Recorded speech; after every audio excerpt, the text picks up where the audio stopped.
1 semester of law school. 1 semester of criminal justice. 2 experts. I'm Kristen Pitts. I'm Brandi Egan. Let's go to court. On this episode, I'll talk about the wood chipper murder. And I'll be talking about a robbery gone horribly wrong. Everything in your cases goes horribly wrong. I'm sorry, do you want me to talk brutal. about bunnies and rainbows? There's tons of court cases about bunnies and rainbows. You know, I would love that, actually. Is there like a My Little Pony lawsuit? Yeah. Brandi, it's been a while. It has been. Glad to be back. Oh, feels like home. I mean, it's home for you. I was gonna say, feels super homey to me. I feel like I could just get in bed right now. You've been off traveling the world. I've been seeing 8 million family members. Yeah, you're on the world tour of Johnson County. That's right. I flew to Florida for a wedding, a beautiful wedding. Yeah. What a beautiful wedding. Sorry. No. Wow. No, Was the bride a whore? Oh, God. That's the next lyric in that shit. song. Okay, I'm cutting this. No, so my cousin Jenny got married to a wonderful guy named Rob. Excellent. Very exciting. A happy wedding. Happy Congratulations. wedding. Best witches. Best witches to both of you. May your marriage be spooky and fabulous.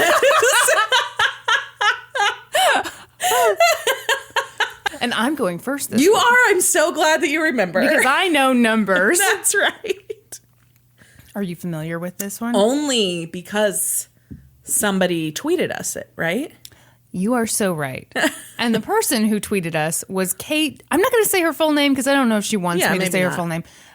Kate reached out to us on Twitter. That got caught in my throat. Kate. Okay. Thank you, Kate. No, so Kate. Thanks, Kate.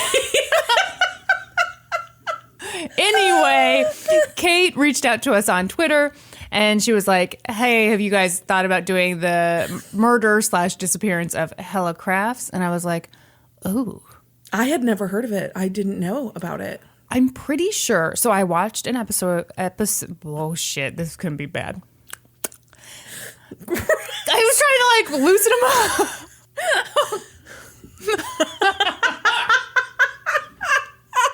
Looked like you were trying to get down a grapefruit in one night. That's what you did. Oh. Now are you thinking about the grapefruiting video? Yeah. Should we talk about that, or is that too horrifying? Yes. If you've seen the grapefruiting video, you 100% know what we're talking about. Yes, you do. If you haven't, you've got to do yourself a favor. And look Not at work. up. Not at work. Not safe for work at all. Mm-mm. Do it with headphones on and like a blanket over your phone so nobody sees what you're looking at. It's this woman who is demonstrating what she claims is a great blowjob technique. It involves a grapefruit. Norman showed it to us, and we And were... for the first, 45 seconds, we were like, what the hell are you showing us? Uh-huh. But if you hang in there, it is hilarious. The noises. Yes. My God. Woo. Yeah, noises. you got to listen volume up. Anyway. That was relevant. Okay. Yes. So, Helle Crafts. Yeah. Here we go. Okay. You were actually on the way to tell us something about it. Oh, right. Okay, hang on. When we got distracted. So, I watched an episode of Forensic Files for this. Uh-huh. And I'm pretty sure it's the first Forensic Files episode ever. Ever? Yeah. It's episode 1? I think so. Wow. Here's the thing. I did all the research and writing for this before Florida. Now it's after Florida, so I'm a little fuzzier fuzzy on the your details. details. Got I'm it. pretty sure it's the first episode. Excellent. Okay. Pretty sure it's a murder that happened. The defense says it's a disappearance, so who knows? In the fall of 1986, hang on. No, I was talking about what's that noise in the background? Oh, I just did a load of laundry. Maybe that's it. Oh, it's on spin cycle, I bet. Okay. And I'm sure it won't pick it up, but Okay. According to Norman, nothing will be picked up by the mics. Tons of stuff is picked up by the mics. Yes, he's always wrong. If you listen closely on the last episode, when we were I don't know if it was the last episode or the episode before. I don't know, some former episode where we ask if Norm is yelling at the top of his lungs. If you listen closely, you can actually hear him. And here's the crazier thing. If you listen to our episodes backwards, you can hear the best witches wishing you good wishes on your marriage. Check it out, folks. You won't be disappointed. Okay, back to it. In the fall of 1986, 39-year-old Helle Crafts had a problem. She was unhappy in her marriage. She suspected her husband Richard was having an affair, and she was pretty sure she knew who he was cheating on her with. So Helle got an attorney. She hired Diane M. Anderson, and she told Diane, look, I'm the mother of 3 young children. I'm pretty sure my husband is cheating on me. He's also been violent with me. Oh, shit. I want out. Yeah. And Diane said, okay, first things first. If you suspect that he's cheating, let's get to the bottom of that. We can hire a detective from the Mayo Detective Agency. And the detective can determine whether or not... Mayonnaise. Is that a song you're making up on the spot? No, it's from Bedazzled. It's a really deep You cut. watched Bedazzled? No, like a million years ago when it came out. We watched it together. I have never seen Bedazzled. We saw it in the theater. Wait. Elizabeth Hurley is the devil. Brendan Fraser has 10 wishes. You wish you saw that alone in the theater, just like you saw Beauty and the Beast. You were there. We were in middle school. And we saw Bedazzled? Yeah, what movie do you think it is? No, I'm pretty sure okay, I'm going to be honest. At first, I thought you were talking about that Christina Aguilera and Cher movie, Burlesque. But now I'm with you. I know which movie you're talking about. And we 100% saw it in the theater. Here's why you're probably right. There were only so many things to do in Johnson County growing up. It was either go to Oak Park Mall or go to the movies. Yeah. Or hang out in my basement. Yeah. And you've got a few days in the week. Once you do the Oak Park Mall, once you do, what was the name of that movie theater? We would always West Glen. Sorry. Didn't Still realize there. You had an ownership Except it's in called it. something else now. Mm-hmm. It's called B&B Theater, Shawnee 18. In case you guys want to do a tour of our lives, we recommend the popcorn. Anyway, how do we get on that? Mayo. Oh, yeah, thank you for that. Pretty soon, private investigator Keith Mayo was on the case.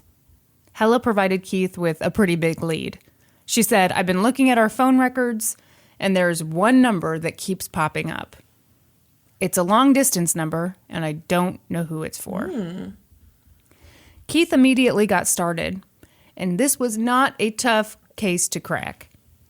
Richard definitely had a girlfriend, and that phone number belonged to her. So Keith goes out, he takes a ton of pictures of the two of them, and, he got pictures of them kissing, pictures of them being affectionate. In other words, cheating for sure. Yes. No doubt about it. Caught red-lipped. Because her lipstick came off on his gotcha. lips. Yeah. So on a rainy night that fall, Keith took all the evidence to Helle. She was devastated. She sobbed for a solid 5 or 10 minutes. She had suspected something was up, but it was... She's that devastated? She knew it was going on. Oh, wow. I don't... Sorry, that did sound very insensitive. I mean, it's one thing to have suspicions and... You're right. Yeah. Yeah. Good grief. I'm sorry. That was very insensitive. Mm-hmm. Can you cut that out? No, I can't. I'm sorry. We don't have the technology. For real, do you want me to cut that out? No, it's fine. Everyone who thinks that Brandi is a turd should write in. By the way, we got another email. Guy says he's Team Brandi. Oh. And he apologized to me. I want him to know I do not accept. So, even though she suspected something was up and totally shouldn't have shown any emotion, she... You know what I'm saying? It was hard to have it confirmed. They'd been married for 12 years. They worked in the same industry. Helle was a flight attendant and Richard was a pilot.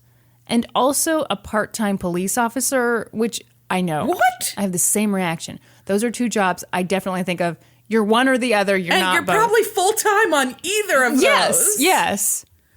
All right. I dabble in piloting. I'm no expert. Now hop aboard. Yeah. So Helle was upset, but she knew what she had to do. She had to file for divorce. Yeah. So she did. But this wasn't a standard divorce. Are they rich? No, He's a pilot. Pilots. But, I mean, he also has a part-time job, so he must not be like... Yeah, and I don't know. They showed photos of the house. It was just a nice, like, ranch house out in Connecticut. Connecticut, though, like... Very fancy people in Connecticut. And, I mean, I think, like, any house is expensive in Connecticut. Did I ever tell you? So, my brother-in-law, Jay, is from Connecticut. Yeah. And the first time my grandpa met Jay... After that, the meeting was over, yeah. Grandpa goes, he has an excellent grasp of the English language.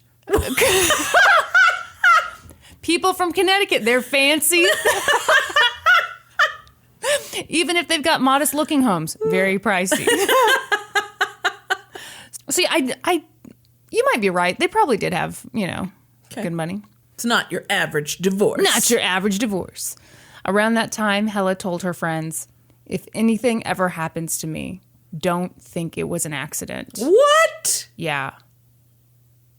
That's so scary that she thought something was going to happen. If you ever said that to me, I would lock you in my basement and no one would be allowed to. Yeah. Yeah.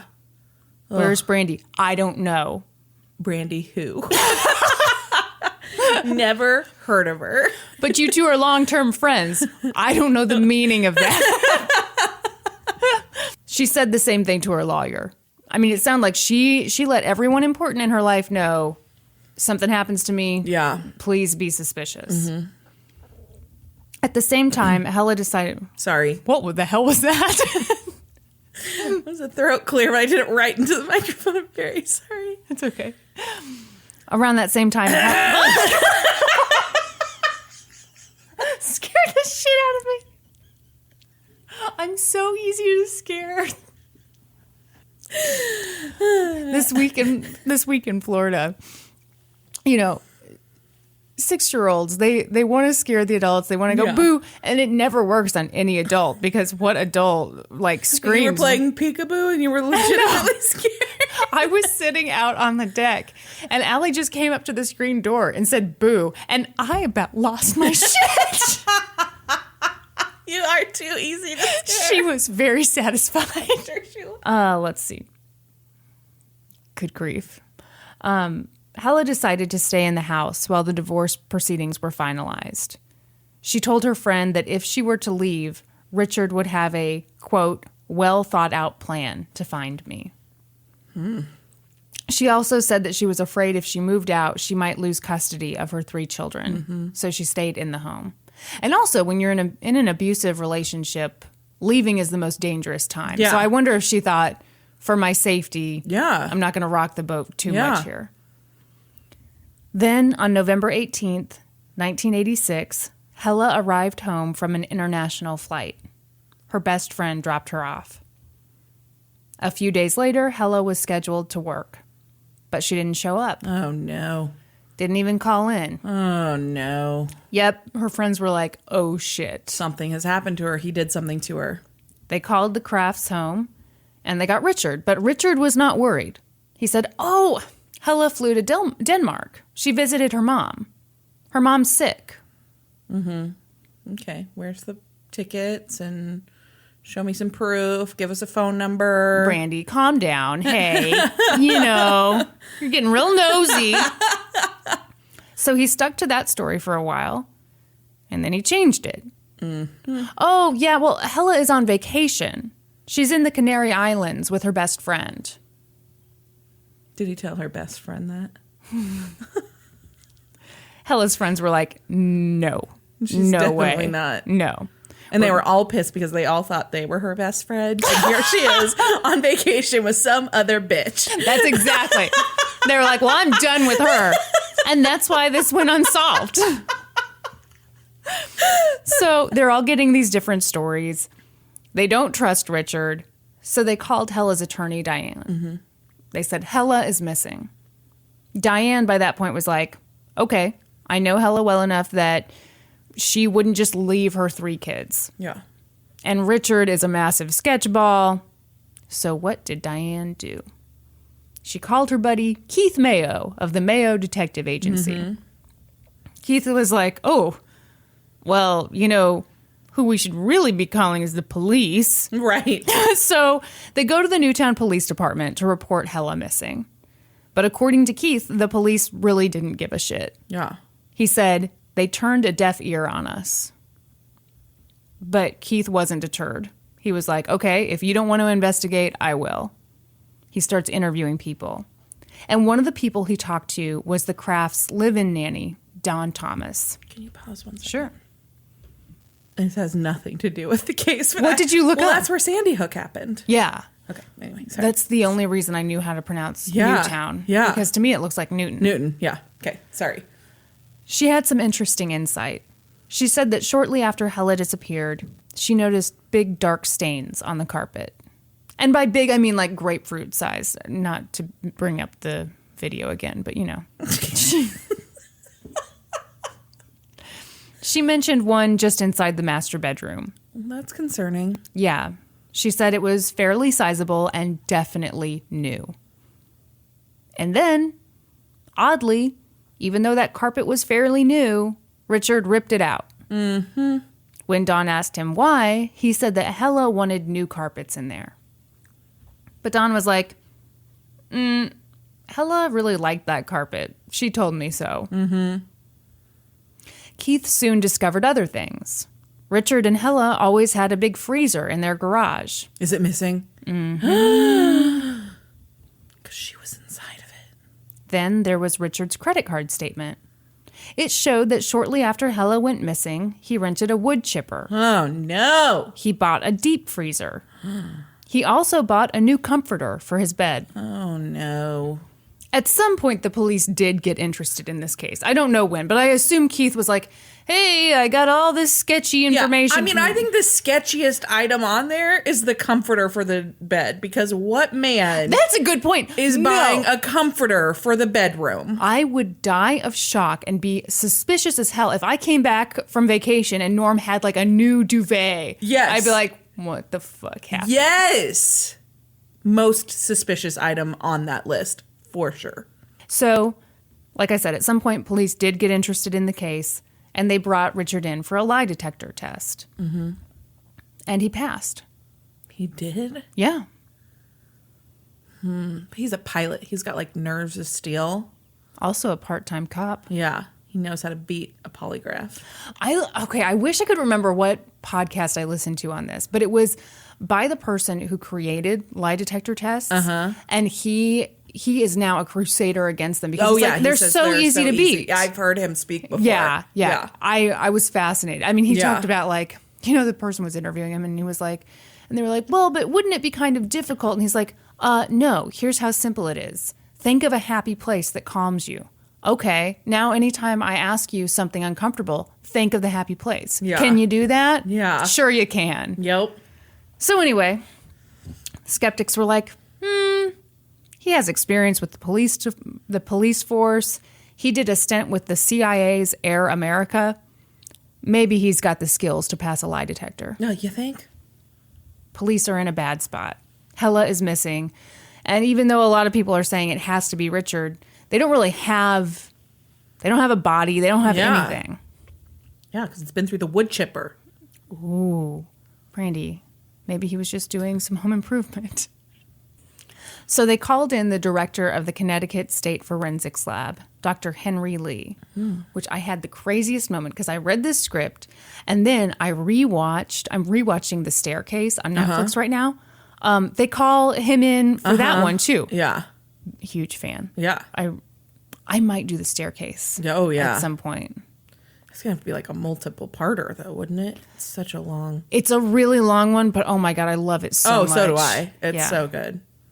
Do you think he did it? I know we've discussed this before, but I have questions. See, Norman was making fun of me last night because he's like, oh, are you watching that thing about the guy who murdered his 2 wives? And I was like, first of all, the first one was not his wife. It was his friend. Yeah. And yeah, it looks pretty bad. Does look pretty bad. bad, but I've got questions. I do. I think there's still questions. Yeah. Whew.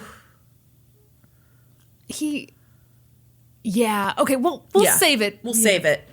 How about we stop this entirely, talk about a totally different case, and then jump back into this one, huh? So on Christmas Day, 1986, Dr. Lee went with police to search the home. Richard had taken his kids to Florida for the holidays. So police went into the home and poured over everything. The place was a mess. Uh-huh. There was missing carpet. There were bare mattresses on the living room floor. What? Oh, yeah, just normal stuff. Yeah, because his wife hasn't been home to... But even then, why would mattresses be... Yeah, weird. Yeah, I don't know. Then Dr. Lee found something. 5 tiny stains on the mattress. They were so small that you couldn't see them. But he did. Because he's a trained... And he had his, to the naked eye, you couldn't really... Do you like how I was using... This. Yeah. I was using my microphone as a microscope. That's how he did it. I'm sorry. He put a mattress under his microscope. He has a huge novelty microscope. He put the mattress between 2 glass slides. Why is this so hard to understand? This is science, Brandi. Then Dr. Lee noticed that all the towels were super clean. They'd all been recently washed. Mm-hmm. So he gathered them up. When he took them back to the lab, he ran some tests and discovered that at one time they'd been soaked with blood. Then he ran tests on the mattress. It was human blood. And it was the same blood type as Helle Crafts. Mm-hmm. So this is before DNA stuff. Yeah. So, Yeah. He also determined that the blood on the mattress wasn't period blood. It was circulation blood. Which would be important. Yeah, because honestly, that was my first thought was that doesn't mean anything necessarily. Yeah. Got blood on my mattress. No one's been killed there. That's too much information, Kristen. Oh, you don't have blood on your mattress? So I was reading old articles about this case. Yeah. There was this one. I want to punch men who are just about period stuff, because this one guy wrote this article and it was the blood on the mattress was determined to not be from a female medical issue. And oh my gosh, you can't say, were you... menstrual? Yeah. I honestly was a female medical, what does that mean? And then it took me a minute to be oh my gosh, that's just going out of your way to not say period. Which by the way, it's such a normal thing. Let's all calm down. Gosh. Anyway. He also determined that because of the blood spatter, it would have had to come when someone with Helle's blood type was kneeling beside the bed. Ooh. He also found a 6-inch smear of blood on the side of the mattress. Based on his expertise and the angle of the splatter, it looked like she'd been hit with a blunt object. Mm-hmm. Then they found the freezer. Or at least they thought it was the freezer. Where'd they find it? I don't know. If we'd done this episode a week ago, I'm sure I would remember, but I don't anymore. That's okay. Can tell you all about the wedding. They had, I love it when people do this, the little things of tomato basil soup with little grilled cheeses. So good. On closer inspection, the freezer they found was old. It wasn't the one that he'd just recently purchased. Oh, God. But was it the one that they always had in their garage? Uh-huh. Yeah. Yeah. So he has purchased 2 freezers. I know. Why? So where's the other one? Did he need 2? Did she not fit in one? So many questions. Oh. Will we ever find out? You better not. There better be answers to all of these questions at the end, Kristen. You are not great about wrapping things up. You know what? I'm really not. I have noticed when I go back, I have this habit of being let's table this, come back to it later. Yeah. We never do. No. So from now on, if I say that, I will call you on it. Thank you. Because there have been some things that I've had some brilliant insight that we've just not gotten to. I'm missing out because on I it. brilliantly forgot it. Which is weird because I'm such a stable genius. Okay, buddy. By the way, Happy New Year to all my haters.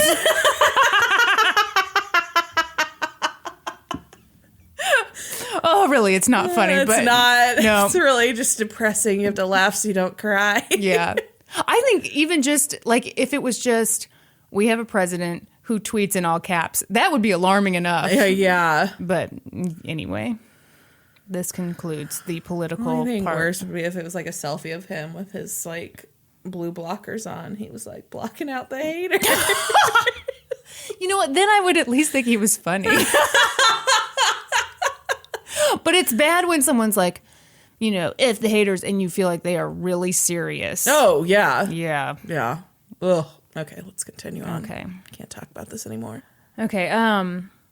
Where was the new freezer? Where was it? But more importantly, where was the body? Yeah. And where was the weapon? Police needed more. They looked back at the time period when Helle went missing and remembered that it had snowed that week. So they talked to every snowplow driver they could find. And one of them had some very interesting info.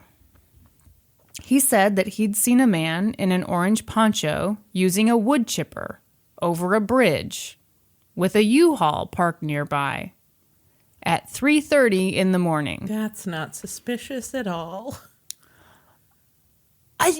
Okay.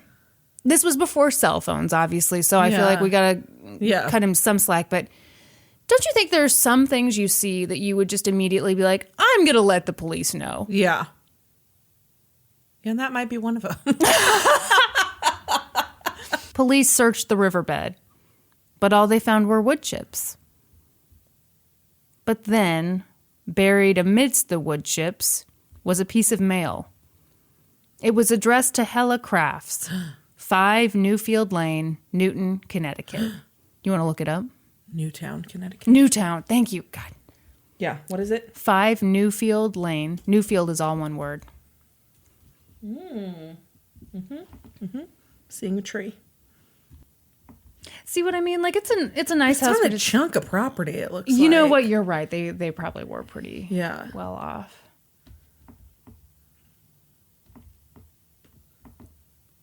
Yeah. But can you imagine, like, surely if you live in one of these places, it's like a 50% discount, right? 50% discount. Don't you think? I feel like in real estate, there should be like, and there's a 50% discount for how creepy it is to live in this home.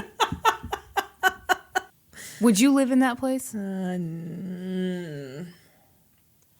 Would you live in the Amityville horror house? Oh, yeah, just because I think the house is beautiful. So it all depends on how It beautiful does. the house is. Yeah. You're not that. I'm not into this house. Yeah. I'm with you. Yeah. I don't know that I could live in a place where something like that had happened. I think I could. I'm very basic white girl about vibes, you know. Yeah. I'm picking up on some weird vibes. I think it's because I read a bunch of stories in a newspaper about how people were murdered here. I mean, if I looked at the house and like felt something weird while I was there, I probably wouldn't live there. But What if you were in there looking at it, everything seemed fine, you felt like, okay, you know, whatever, someone has obviously burned sage in here, and then you felt a tap on the shoulder, I would run out of and there. it was me. Okay, so they find this piece of mail addressed to Helle Crafts, which, okay, I just made this big show about how, we're going to talk about stuff later. No, I'm going to say this right now. The defense attorney later says, I couldn't find out if he said this at the trial or if he said it just to the media, but he claimed that that was planted there by police.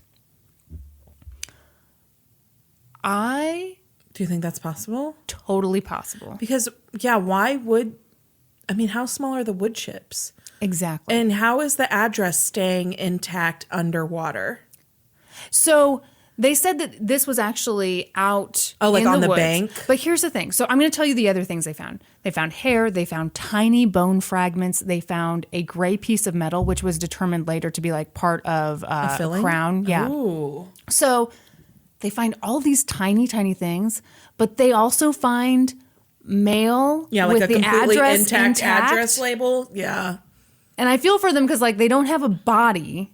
Maybe it was planted by the ghost of Helle, what's her name? Crafts. No, I was kind of like, it was... Like in that movie. You know the one. Bedazzled. No. Burlesque. No. Glitter. What lies beneath? We loved that movie, didn't we? Oh, man. Oh. We about lost our shit in that movie. We did. Oh, man. Have you watched it as an adult? It's probably one of those things that sucks as an adult. No, I still like it. It's really? pretty good. Okay. Yeah. There's like some good like suspenseful moments. Yeah. Yeah. What? The way you said that. Did you ever watch Jiminy Glick? Yeah. The way you said that. Suspenseful moments. And you had like a little wiggle. You know how he would sit in his chair and just like, ugh. Thank you. You're telling me I look like Jiminy Glick. You asshole. That's a huge compliment. I don't think so. So they found blonde hair, tiny bone fragments, a gray piece of metal, and then as the snow was melting, they found a painted fingernail. Ooh. Yeah. Was it her color? Yeah. Ooh.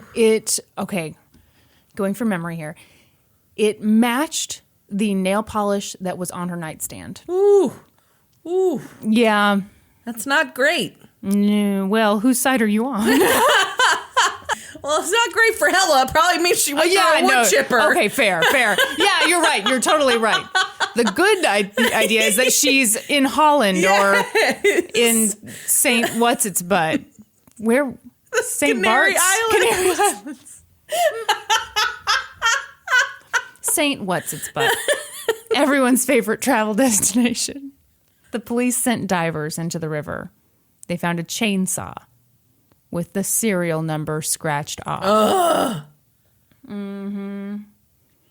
When they got it back to the lab, there was human tissue in the chain. Of course there was. And some blue fibers that matched the blue fibers they'd found along the riverbed. Mm-hmm. So they had this theory, like she had a favorite nightshirt that she would wear that was blue. Mm-hmm. So their theory was that when she got home, okay, I was about to say we'll get to it later. No, I'm breaking this habit now. That when she got home that night, she put on her blue nightshirt and stuck mail in the front pocket. What? Yeah, no, right? Yeah, there's no why would you mail do that in her front pocket. So I think that's why I'm kind of with the defense about on this the planting because of the because like that just doesn't make sense to me. Doesn't make any sense. And then for it to come out of this wood chipper intact. I don't know, think that they were like, this is plenty, but maybe it's not enough for a jury. Here, let's put a little sugar on top with this That's exactly what I think. I mean, I don't think they got the wrong guy, but I definitely think pour some sugar on me. What? No. I think that's what they were singing as they planted the evidence. Okay. It kind of sucked that the serial number was mysteriously missing from the chainsaw. But turns out the forensic team didn't really need it. They applied a chemical solution onto the scratched serial number, and the solution ate away at the first few layers of scratches and unearthed the serial number. Oh my gosh. It was 592-1616. Did you just make that up right now? No, it's the real serial number. Okay. Isn't that kind of cool? Yeah. And wouldn't you know that a Mr. Richard B. Crafts had sent in a warranty card for a chainsaw with that exact serial number. How does he explain that? Hold on tight for the trial. They examined all the hair they found. Mm-hmm. More than 2,000 hairs. Mm-hmm. Many of them looked like they'd been cut, but not by scissors. By a wood chipper or a chainsaw. Yep. Ooh. And they determined that Helle's hair was microscopically similar to the hair in the riverbed. Okay, which this microscopically similar stuff, I just started watching An Innocent Man on Netflix. Uh-huh. Turns out all I do is just watch stuff on Netflix. I think that's been kind of debunked. It has been. Yeah. Have you watched Bird Box? No, but everyone's talking about it. Good. Mm-hmm. I enjoyed it very much. Tell me a little bit about it. I can't tell you anything about it. Okay, why is everyone like that? They're like, you don't want to know anything going in. It's a horror movie, right? Yeah. But it's not like gory. Okay. It's really good. I enjoyed it very much. You going to say that a third time? Did I already say that? Yeah. You're limited because you can't say anything more, I right? don't want to tell you too much. Okay, don't tell me anything. So they determined that Helle's hair was microscopically similar to the hair in the riverbed. Yeah, which has been debunked. Blood spatter also been debunked, by the way. Blood spatter? Yeah. Really? Yeah. Widely debunked. When? Pretty recently. It's still used, but there's lots of questions about how. I was going to say the staircase that I'm watching right now, I'm all... Yeah, I think it's just kind of like, they're just now like, do we know as much as we think we know? Is it really as consistent as we believe it is? Yeah. Oh, I'm disturbed. Yeah. And that painted fingernail, they could prove that she had the same nail polish sitting on her On her nightstand? See, this is why I table everything. But this was before DNA testing. Yeah. So they couldn't say for 100% certainty that it was Helle. This story became international news. Everyone thought Richard did it. But Richard was adamant. He was like, no, I have no idea where my wife is. And by the way, I passed the lie detector test. Yeah. Why isn't anyone impressed by that? Let's talk about the evidence here real quick. Okay. Lie detector, debunked. Blood spatter, debunked. Microscopic hair, debunked. Piece of mail on the side of the river. Ooh, planted. Perhaps. But if this happened today, DNA would have taken care of it. Yeah. Because it's for sure her. Yeah. There's no question. Yeah. But investigators weren't done. Dr. Lee went out and rented the exact wood chipper. And put a body through it. Yeah, he did. A cadaver? He put a pig through it. Oh, yeah. Because he murdered someone, but he was like, hey, this is for science. This is the name of science. Everybody be cool.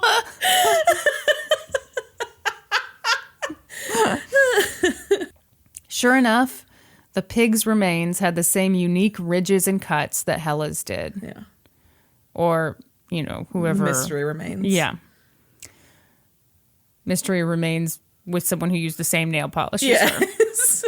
And had the same blood type. Yes. And the same nightgown. But they discovered something else, too.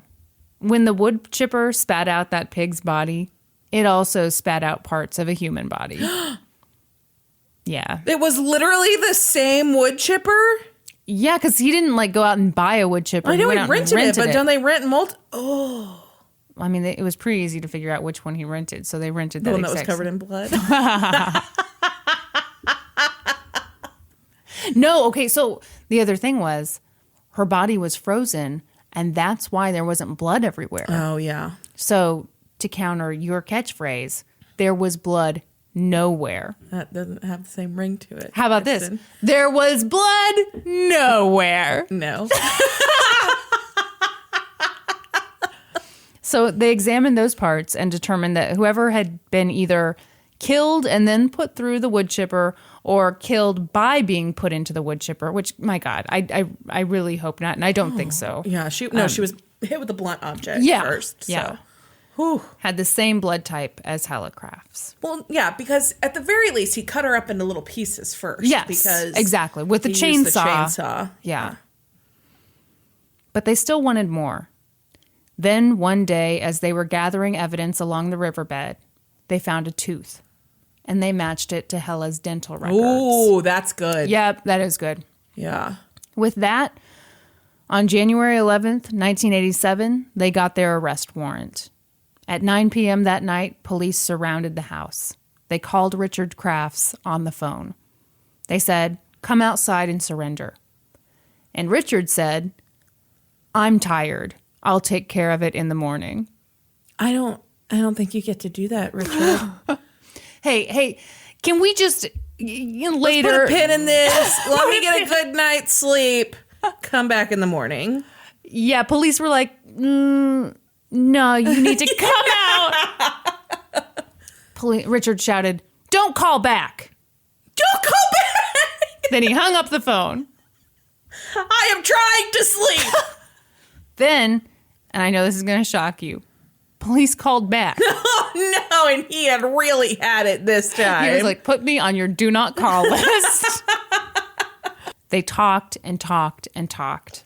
And finally, at 12:30 in the morning, Richard surrendered. His children were still asleep in the house. Which, okay.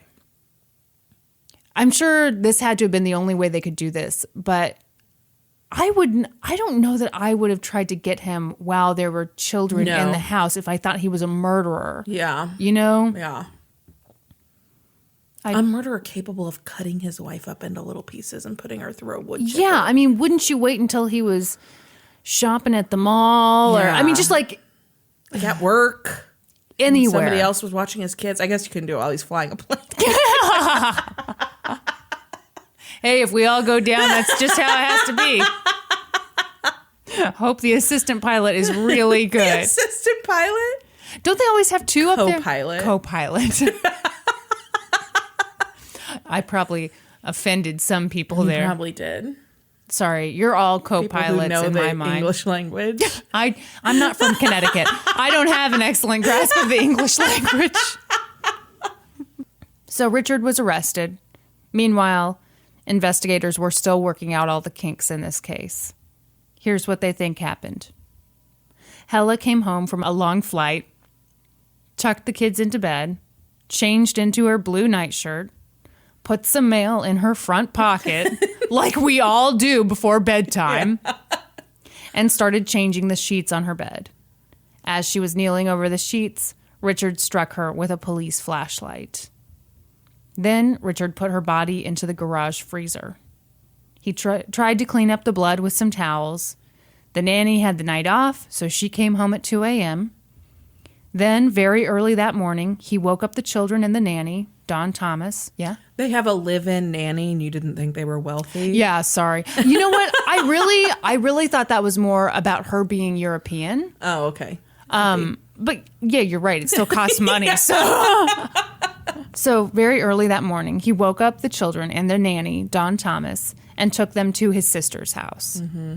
He told them that they needed to leave Newtown because the town was going through a power failure.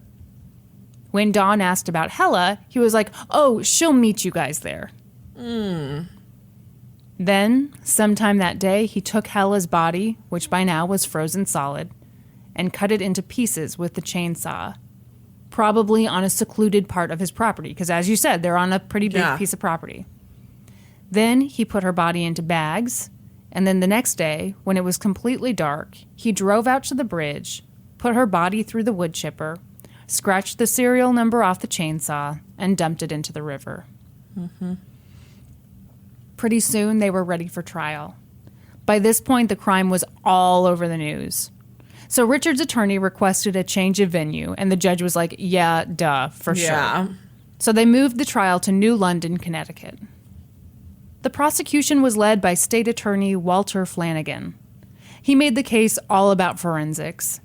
He put Dr. Henry Lee on the stand as well as other experts, and they talked about all the pieces of bone that they found, the hair, the fibers, the chainsaw. Mm-hmm. The chainsaw was huge for the prosecution because the forensic team was able to show how they uncovered the serial number, and then they were able to present Richard's actual receipt from when he bought it back in 1981. Wow. Do you keep receipts? Not usually, not like that. No, neither do I. Never bought a chainsaw before, though, so. Norman does all our chainsaw buying for the house. We have very traditional gender roles. Do you have an extensive collection of chainsaws? We have chainsaws bought by Norman, female medical issues by me. Then the prosecution called Dr. Constantine Karouzelas. Oh, yeah. Karazulas. Karouzelas? Yeah. Hey, Karouzelas. That sounds good. That sounds better than Karouzelas. Dr. Karouzelas was there to talk about teeth. He said the 2 pieces of human teeth that the investigators found each told a different story. One looked like it had been removed from the mouth with traumatic force. As in my opinion, this fracture occurred by a blunt force that fractured it to the center line and took the jaw with it. Yeah. The second one was that gray piece of metal that the investigators found. Turns out that was part of a metal crown. He compared it to all of her recent dental x-rays and said, this belonged to Helle Crafts. If that wasn't enough, the prosecution called in another odontologist? Yeah. Is that a word? Uh-huh. Okay. This one was... I think that's specifically like with the bones. Okay, yeah, because I was going to say mouth. that... Yeah. Look it up. I could have just made that up. Odontologist. We've got a big listenership in the dental community. Mainly just your mom. Oh, it's specifically forensic dentistry, actually. Oh, cool. Yeah. Okay. Yep. So this one was Dr. Lowell Levine. And holy shit, is he a big deal. In 1985, he confirmed that the body buried in the Washington, D.C. memorial belonged to John F. Kennedy. Wow. And he helped positively identify the remains of the Nazi doctor Joseph Mengele. Mengele. Mengele? Mengele. Mengele. Isn't there a second E on the end? There is. I thought it was silent. You know what? I hope he's pissed in hell right now. Now I'm wanting to say mean things about Nazi doctors, but I feel like people know I don't like Nazi doctors. Yeah, I think that's kind of a given. So Dr. Levine swoops in and he's like, yes, it's me. And yes, that tooth definitely belonged to... Yes, it's me. Your eyes do not deceive you. It is me. Do you know how excited Forensic odontologist. I would be so excited to meet someone who had like positively ID'd some nasty Nazi doctor. Like that's cool work. Yeah. So to me, he would say, yes, it's me. Calm down. Do you need a glass of water? And I would say, oh, no. But it wasn't all about forensics. A bunch of Helle's friends testified. One of them talked about a conversation she had with Richard after Helle went missing. She told him, you should call the police.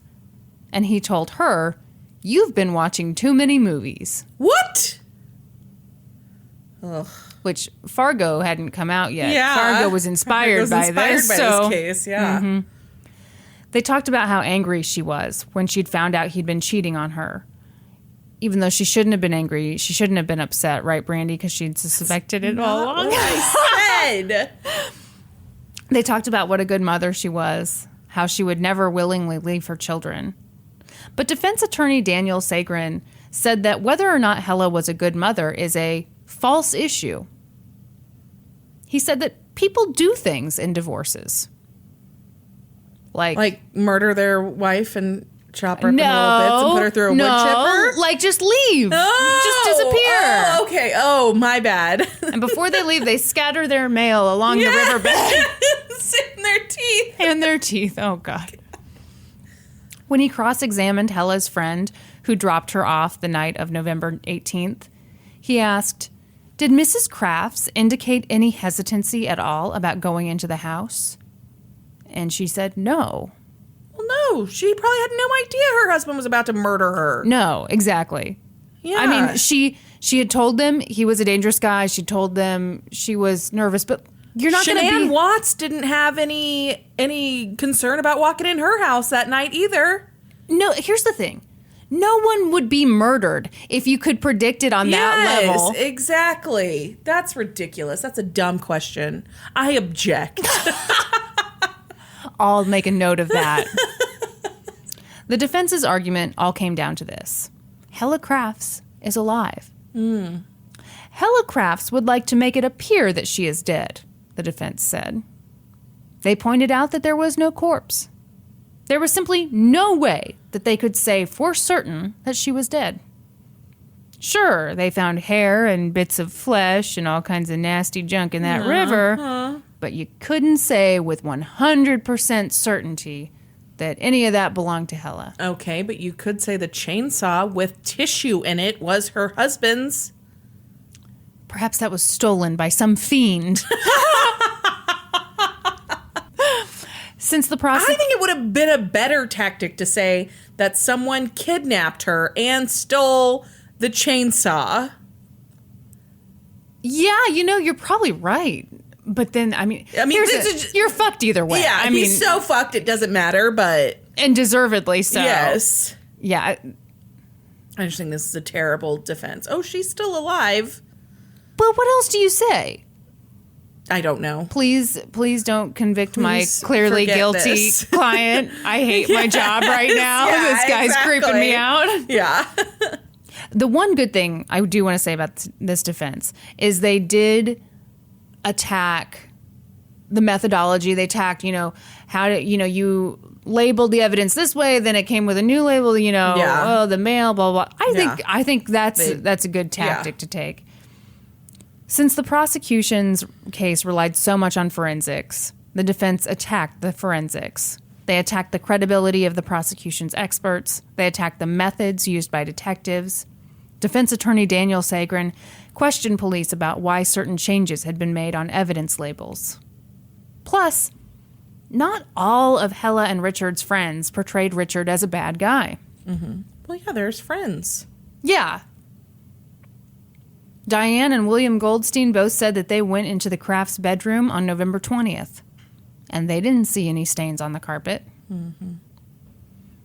Then Richard took the stand. He did? Yes. Oh my gosh, I'm so excited. You should have told us that a long time ago. What, in the beginning? Yeah. The defense asked Richard if he'd been faithful to his wife. No. He said, not exclusively, no. What does that mean? Oh, you're talking about exclusively faithful. No. The defense asked, have you ever harmed your wife? Richard said, no, I've never raised a finger in anger to Helle in my life. No, sir, I've never done her any harm, ever. A chainsaw, yes. But not a finger. Not a finger. It wouldn't surprise me if... Yeah. When asked why he hadn't gotten himself an attorney earlier, when Helle first disappeared, Richard explained that he didn't think he needed one. He honestly thought that Helle was alive. Mm-hmm.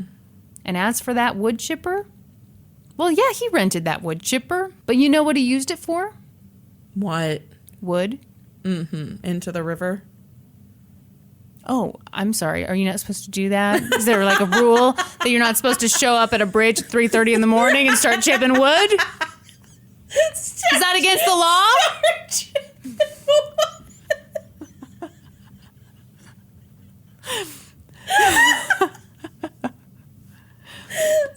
So he never went on River Road with a U-Haul and that wood chipper. Clearly that was some other guy. Oh, okay. What? Mm-hmm. Funny timing. On July 23rd, the jury of 9 men and 3 women deliberated. They'd been together. Pause. Huh? Did they find any record that he rented a U-Haul? I think they did. Again, I'm sorry. It's been That's a while. Okay. But yeah. Yeah. I'm pretty sure. They may have, they may not have. I'm surprised. Hard to say. I'm surprised he didn't say pay cash for all this stuff. Yeah. Though, Yeah. Well, he doesn't seem real sharp.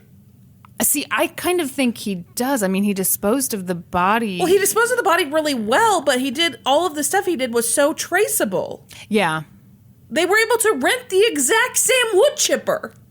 Yes. Yeah, okay. On July 23rd, the jury of 9 men and 3 women deliberated. They'd been together for a 9-week trial. They'd heard from 100 witnesses. Holy cow. They'd seen 650 exhibits of evidence. It seemed pretty obvious that Richard was guilty. Obvious to all but one member of the jury. There was a holdout? One man held out. He said, no way, the guy's not guilty. What? The other jurors were so frustrated. They were like, this guy is a fucking idiot. One juror later told the press, It was like reasoning with a child. The juror said that the guy couldn't retain information. Oh my God. He was just like too stupid to handle. This is my dad's big problem with jury trials. He thinks that you should have to like pass some kind of intelligence exam before you can serve on a jury. Okay. Yeah. And I can see how that could go down a bad road. Yeah. But I kind of agree. Yeah. You have to be smart enough to retain information, to analyze what's being said to you. My fear is that people who are smart enough will get out of jury duty. Yeah. And then you just get the dum-dums. Yeah. And the weirdos like me who desperately want to be part of a jury. And have never been called.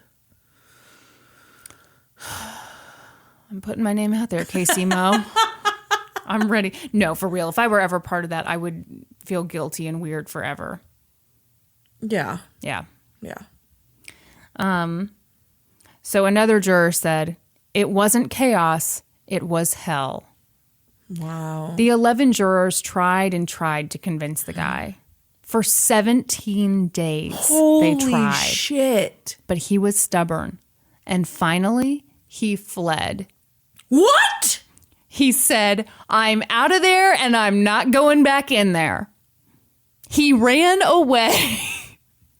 Okay, this is the second trial you have talked about where a juror ran away. That is insane, That is nuts. On July 15th, 1988, Richard Crafts' trial ended with a hung jury. It was a mistrial. Oh my gosh. Did they retry him? Of course. Okay. They were like, hopefully we don't get another fucking idiot. Yeah. Helle Crafts' family was devastated. And so were the investigators and prosecutors and just the public in general. Yeah. But they tried again. Okay. How did it go? Same evidence, same Are you witnesses. like wanting to fast forward me? I want to know that he gets convicted. So they got another change of venue. Okay. This Where's time, it now? Norwalk, Connecticut. Norwalk. Norwalk. The second trial began on September 7th, 1989. You look so tense right now. Second trial, same as the first. Same witnesses, same evidence. Hopefully different outcome. Yeah. Question mark, question mark, question mark. Better jurors, question mark, exclamation point, question mark. The jury began deliberations on November 20th. After 8 hours of deliberation, a jury of 11 men and one woman. 11 men and one woman found Richard Crafts guilty of murder. Thank goodness. Afterward, they said it was a pretty easy decision. Yeah. It was the first time in Connecticut state history that prosecutors had gotten a murder conviction without a body. Mm-hmm.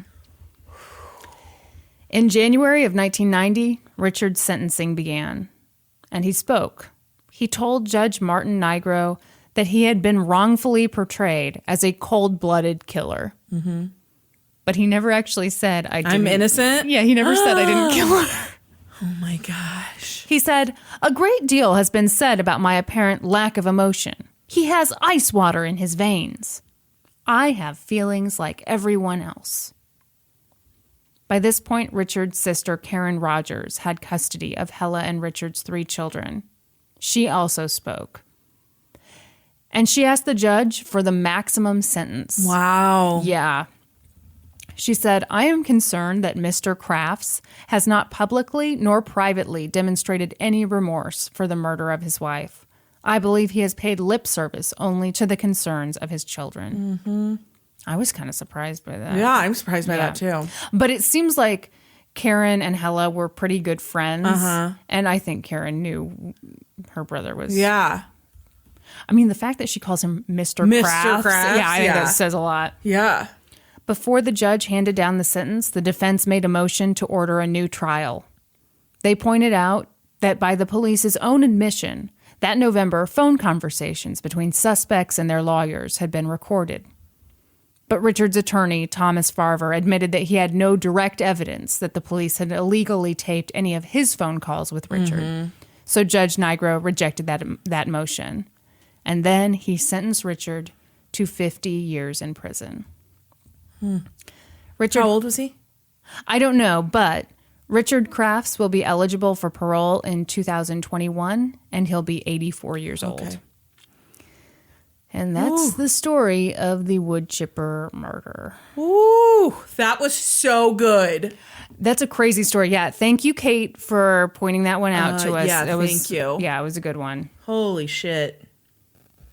Oh my God, I've been talking for an hour. Tell me about it. Just kidding. I'm continuing my Johnson County series. I'm so excited. With a story about a robbery. Okay. John and Becky Bieker had a dream.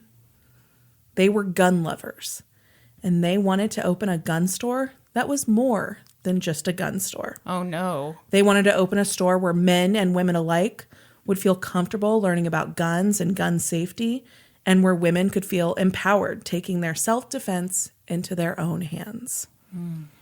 And in 2009, that dream became a reality. That year, the Biekers opened She's a Pistol, located at 5725 Neiman Road in Shawnee, Kansas. Mm-hmm. Why does your face look like that? I like the thing I love about these cases is I always know just like a little bit, like the tiniest bit. Shawnee is, of course, in Johnson County. It's where I grew up. It's where we went to high school. It's an area we're very familiar with. Yes. I have bought so many guns at that place. JK for all of our international neither of listeners. us are gun owners or gun lovers. Yeah. I say international because I assume that everyone who doesn't live in the United States assumes that we all own 15 guns. I assume so, yes. And that they're like just loose, scattered about the house. I would probably think that. Yes. This store was exactly what John and Becky had envisioned. They sold guns and ammunition, had a firing range, but they also sold various self-defense items, held courses on gun safety, and had self-defense classes for women. Over the next few years, the store thrived, and the Biekers focused on nothing but their growing business. What year did they open? 2009. Oh. Why are you doing that? I know I said the political part was over. Should I piss off gun owners right now? Probably not. Probably not. Okay. And there's like a statement that Becky Bieker makes later on. That's going to piss me off? No, but okay. That we should probably respect on this controversial topic. Okay, I'll shut up. Okay. All right. So the store was thriving. They were focused on nothing but their growing business. Things were good for the store, for the Biekers, until January 9th, 2015. So this incident that I'm about to talk about will have happened 4 years ago to the day when this episode comes out. Whoa, weird. Yes. Okay. It was just about 2:00 p.m. on that Friday afternoon. 2:00 p.m. I know, I don't know why I said it like that. It's very early young peas. Are you like writing this for an essay? It has to hit a certain page number. I said that. It's not written like that in my notes. I don't know. It was around 2:00 on that Friday afternoon when 4 men, 2 armed with guns, busted through the front door of the store. Becky Bieker was at the front desk when the men charged towards her demanding money and guns. She reached for her handgun, but the men were right in front of her before she could grab it. Then one of the men climbed over the counter and punched her in the face, breaking her nose. Oh. She dropped to the floor, out cold. Oh my gosh. John Bieker was in the back office of the store, and upon hearing the commotion, he came out, gun cocked and ready to see what was going on. When the storefront came into view, he saw the armed men, and he saw his wife on the floor. A full-on gun battle ensued. John shot at the men shot at him. John got off several shots and wounded 3 of the men. Whoa. One fell to the floor instantly paralyzed.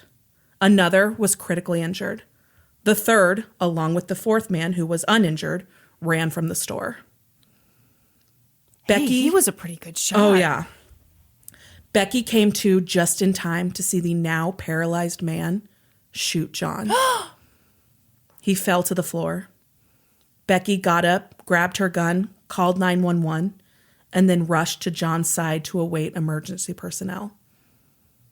Minutes later, 24 police cars and ambulances sped through old Shawnee town, the same idyllic town square where the town carnival is held the first weekend of every June. It is weird to think about that because it's just like this cutesy. It's this cute little like downtown square. Yeah. Yeah. Picture small town. Yes. Yeah. There's like an old movie theater. There's the city hall. There's where I got my senior pictures taken. Yes.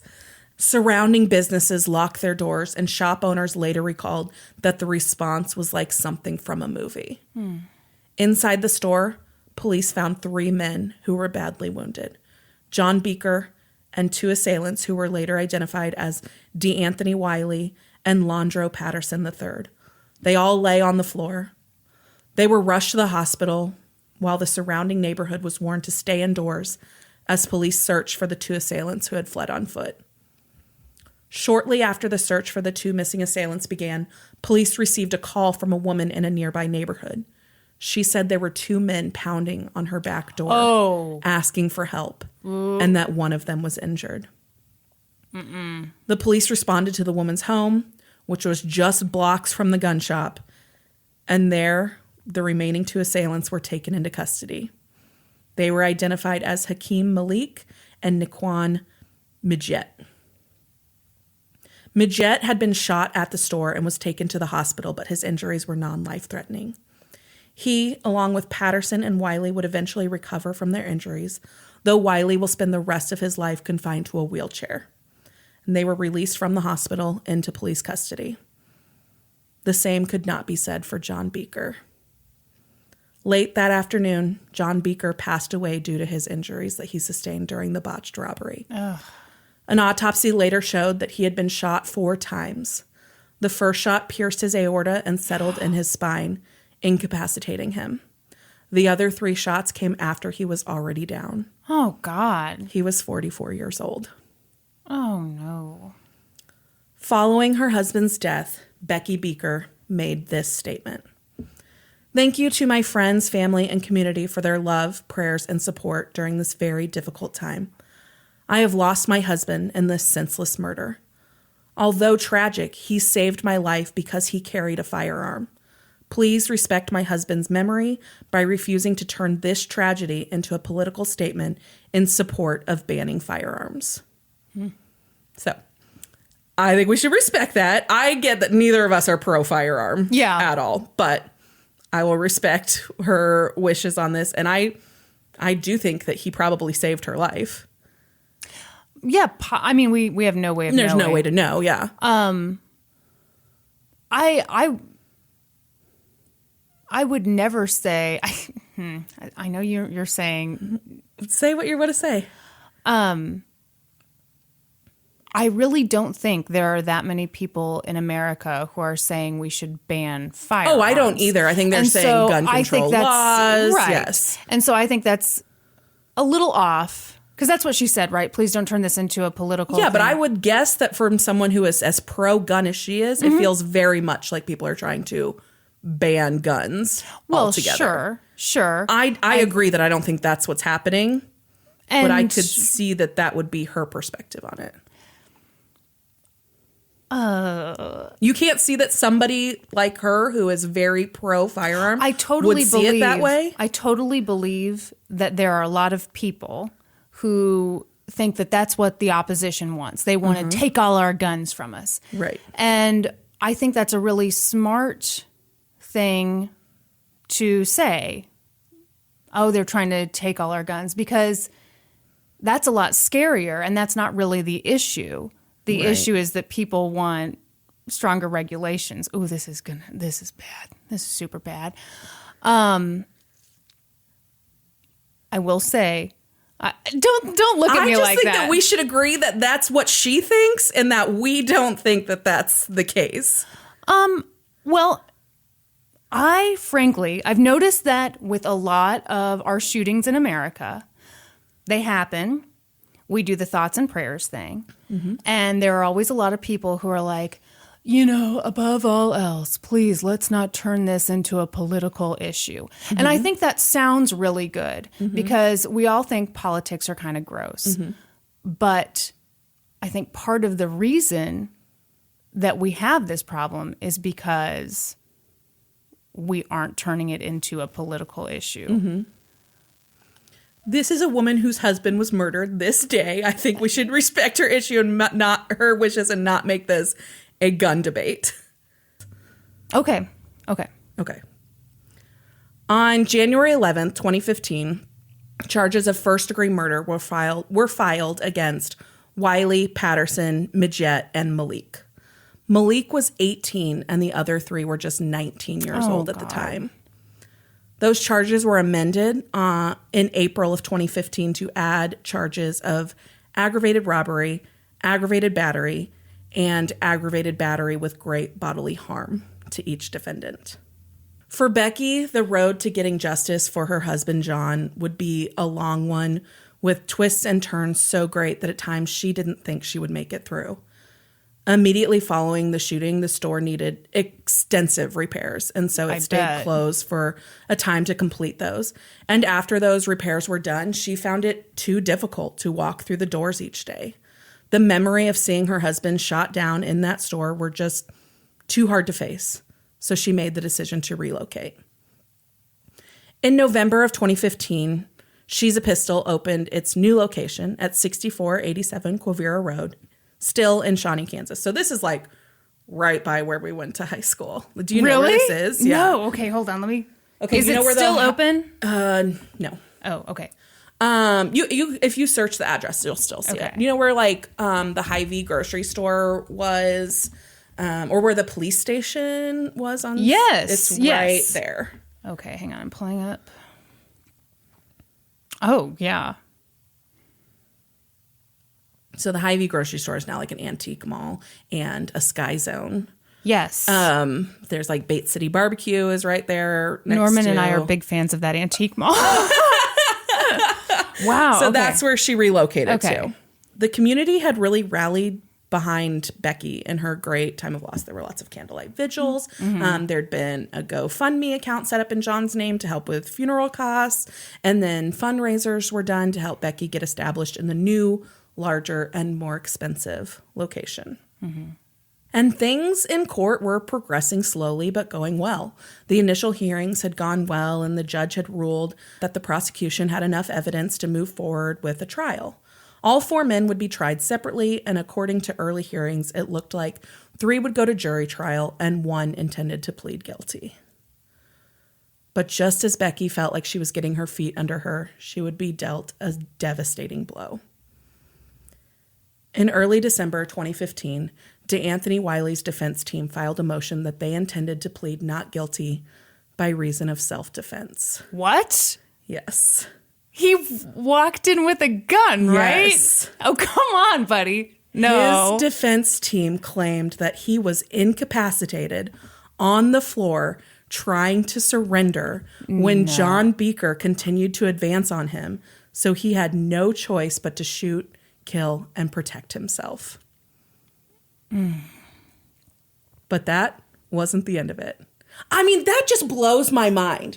You come in there with a gun and now you think that you get to claim self-defense? That was one of my weird takeaways from law school. That like at a certain, if you're defending yourself at a certain, if you're defending yourself at a certain point, if the power dynamic shifts, you have to stop, I guess. But I think that's bullshit. I agree. You walk in a place with a gun, guess what? You might get shot. And you walk into a gun store with a gun. You're walking into a gun store. What are you thinking robbing a gun store? Well, the point of robbing the gun store is that they didn't just want money. They wanted guns as well. Do they know that they could just rob a Quick Trip and get the money and then go buy a gun? The guns that they had were attained illegally. Right. They were not legally purchased guns. And so where did they get their guns? I don't know the answer to that. I wish I did.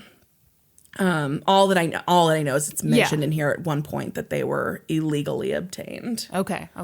So, but this wasn't the end of it. Wiley's defense team also gave official notice to Becky Bieker that they intended to file a civil suit against her and She's a Pistol LLC for the injuries he sustained that day. Oh, fuck off. Seriously, right? Are you serious? Again, because he shouldn't have, because it was self-defense. Yeah. That's insane. Yeah. That's insane. It's insane. In response to the motion filed by Wiley's defense team, a representative for Becky had this to say. The evidence will show that these men entered our business to commit a robbery. They had a plan. They had guns. They were prepared to kill to carry out their plan. Mm-hmm. They assaulted Becky. They shot John. Their plan just didn't account for John fighting back. They do not get to now claim self-defense just because John fought back and they killed him for doing so. We have faith in the criminal justice system and appreciate the dedicated professional work of each person assisting with the investigation and prosecution of those responsible for this tragedy. I think that would be so devastating to be like, okay, we're moving along. They've got these guys, like, I'm going to get justice. And then, because D'Anthony Wiley was actually the one who initially, in the initial hearings, they believed was going to plead guilty. Yeah. Why did they believe he was going to plead guilty? Because he fired the fatal shot. Oh, okay. They have surveillance video that captures that. Yeah. Yeah. That's insane. Yeah. So December of 2015, like they're moving along and then she gets this news and she's just like devastated. Becky is. So on January 10th, 2016, one day after the 1-year anniversary of the shooting that killed her husband, Becky posted this message to the She's a Pistol Facebook page. 1 year ago today, I started my first day facing life as a widow. My world forever changed, and having to make funeral arrangements for the one man that I thought would always be mine. A woman in her mid-30s should never have to lose her spouse to a senseless act of criminals. I know that I'm alive because John is a hero and was so much more than I ever deserved. He saw something in the broken pieces of me and rebuilt me into someone better than I ever was before I met him. He let me love him, really love him, and he loved me in return. He found a way to take all my broken pieces and make me whole. John was my life, my happiness, my everything. My life as I knew it died with him that day. I will never be able to resuscitate that life. No one can. But I'm still living. A new, at times much less sunny life. But I'm still breathing, and my heart still beats in my chest, though it carries the permanent scars of his loss. For a very long time, I wished and prayed that I could trade places with him. I would have given anything to be the one that would have died that day so he could live. He was a much better person than I am, and he had so much still to do. I have asked myself so many times why he came to save me. I still say he should have saved himself, but that's not who John was. He would never stand back and watch someone be hurt. Especially me. He loved me too much to stay back when I was in danger. He was always there for me. He always caught me if I fell, and he was the one to put me back together when I was weak. I will never know if he knew he saved me from what I believe was death by gunshot that day. I will never know if he thought I was already dead because he was fatally wounded by criminals with illegally obtained firearms, or if he knew I was just hurt. I will never know if he knew I ran to him and knelt at his side, begging him to hold on. Just hold on because help was right outside. I'll never forget his eyes in that moment. I believe that his actions that day also saved an unknown number of innocent lives by ensuring criminals were taken off the streets and now cannot harm others. I know I've changed dramatically this year to a point that I hardly recognize myself much of the time. I hope I'm still the woman John loved and wanted to grow old with, though now I'm left to grow old without him and just have the memories of his love in my heart. I know this life is becoming my new normal, my new life. I've been fortunate to learn that I have a much larger family than I knew, and that family doesn't mean just those who are related to us by blood. I have a business to run, a roof over my head, and enough of my needs satisfied that I will be all right. I will continue to dust myself off and keep fighting, always. Wow. Yeah. That's beautiful. I think it's really beautiful. Yeah. And I think what's so heartbreaking about that is that there is a good chance that he thought that she had been shot and was killed. Well, that's exactly what I think he thought. Yeah. Because you see 4 guys with guns. Oh, yeah. Your wife is out cold. Yeah. You don't know she's out cold. You just No. know she's on the floor. Yeah. So... And you also know that she has a gun and she knows how to use it. Exactly. So when she came to and saw John shot, she got up, she grabbed her gun, and there were two of the assailants were still in the store. Oh, jeez. And one of them went to grab a gun, and she fired a shot at him while she was on the phone with 911. My and gosh. she's like, grab that gun again and I will kill you. Whoa. Yeah. And then... Did you hear the 911 call? No. Oh, God. No. Okay. I wish. I know. I bet that'd be good. Oh, yeah. Sorry. And so gross. then she ran around the counter and she knelt next to John on the floor, who was laying on the floor with these two other men. This is not a big store. Yeah. They're within arm's reach of her. And she sat there and held her husband until police got there. Wow. I just can't even imagine what that would be like. That would be horrible. Horrible. Yeah. He had some vitals when they took him by ambulance, but he died pretty quickly. Yeah. After he arrived he was at the shot hospital. 4 times. Yeah. Ugh. Yeah. In September of 2016, a hearing was held in Johnson County Court to determine if Wiley, now joined by his co-defendant, Majette, who was hoping to jump on the self-defense bandwagon, the hearing was to determine if they could be deemed immune for prosecution of murder due to self-defense. The prosecution, of course, argued at the hearing that the defendants could not claim self-defense because they instigated the confrontation. Mm-hmm. At the hearing, the surveillance video from inside the store was played for the first time. Becky Bieker was in court when it was shown, and it was the first time that she had seen it. Oh, that's horrible. They weren't allowed to view it before, so she saw it for the first time, and this is what she had to say later. Today was a difficult day in court, and it will continue tomorrow.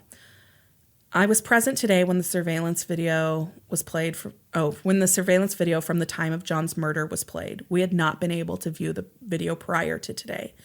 In addition to proving that John and I acted in self-defense, I saw visual proof of what matters most to me: love. What I saw in the video was visual proof of the love John and I shared.